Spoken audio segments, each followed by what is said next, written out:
शहीद राजेश यादव के 4 साल के बेटे ने दी मुखाग्नि। उनकी 7 साल की बेटी की बात सुन रो पड़ेंगे आप। देश की रक्षा करने में अपने प्राणों की आहुति देने वाले राजेश यादव का राजकीय सम्मान के साथ अंतिम संस्कार किया गया। राजेश के 4 साल के बेटे ने अपने पिता की मुखाग्नि दी। ये मंजर देखकर लोगों की आंखों में आंसू आ गए।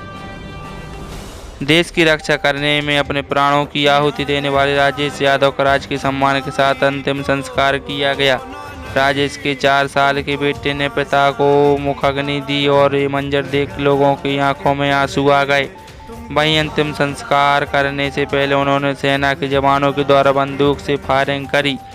आखिरी सलामी देकर इससे पहले कैबिनेट मंत्री प्रहलाद पटेल, विधायक वीरेंद्र लोधी, कलेक्टर दीपक आर्य भी वहां उपलब्ध रहे। एसपी अभिषेक तिवारी सहित अन्य लोगों ने उनके पार्थिव देह पर पुष्पहार चढ़ाकर उन्हें श्रद्धांजलि अर्पित की।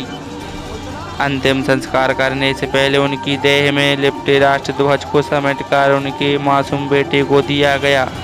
वहीं राजेश यादव की अंतिम विदाई में बंडा क्षेत्र के लोगों में एक अलग ही देश प्रेम की भावना देखने को मिली। जैसे ही सेना के जवान उनके पार्थिव शरीर को लेकर सागर से बंडा रोड के किनारे पर हजारों लोगों की भीड़ उनके अंतिम संस्कार देखने के लिए खड़ी हो गई। पुष्प वर्षा कर रही थी। वहीं ट्रक के पीछे भी हजारों की संख्या में लोग चल रहे थे। भारत माता की जयकारे में गूंज रहा था पूरा बंडा। राजेश यादव 9 साल पहले आर्मी में भर्ती हुए थे। इस दौरान अलग अलग जगह पर पोस्टिंग रही। वर्तमान में लेह में तैनात थे, जहां पर आतंकी मुठभेड़ में गोली लगने से घायल हो गए और 26 दिसंबर को शहीद हो गए थे। राजेश यादव की 7 साल की बेटी बोली कि मैं भी बड़ी होकर सेना में शामिल होंगी, तो बेटा पुलिस में जाना चाहता है। ग्रामीणों ने बताया कि राजेश को क्रिकेट से भी बड़ा लगाव था और जब भी वह छुट्टियों में आता था तो यहाँ पर स्टेडियम बना जाए ऐसी चर्चाएं करता था। ग्रामीणों ने स्टेडियम सहित का स्मारक और पार्क बनवाने के प्रसंग भी मांग की हैं। बेटे को मुखाग्नि देते और बेटी को सुनकर रो पड़ेंगे लोग।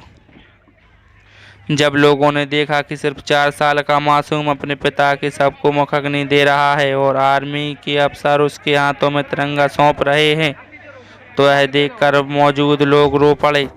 इसके बाद जब 7 साल की बेटी ने ये बात कही कि वो भी बड़ी होकर आर्मी अफसर बनेगी और अपने पिता का बदला लेंगी, तुरंत आतंकवादियों को सबक सिखाएगी, तो बात सुनकर ग्रामीण काफी भावुक हुए और जोश में आकर भारत माता की जयकारे गाने लगे।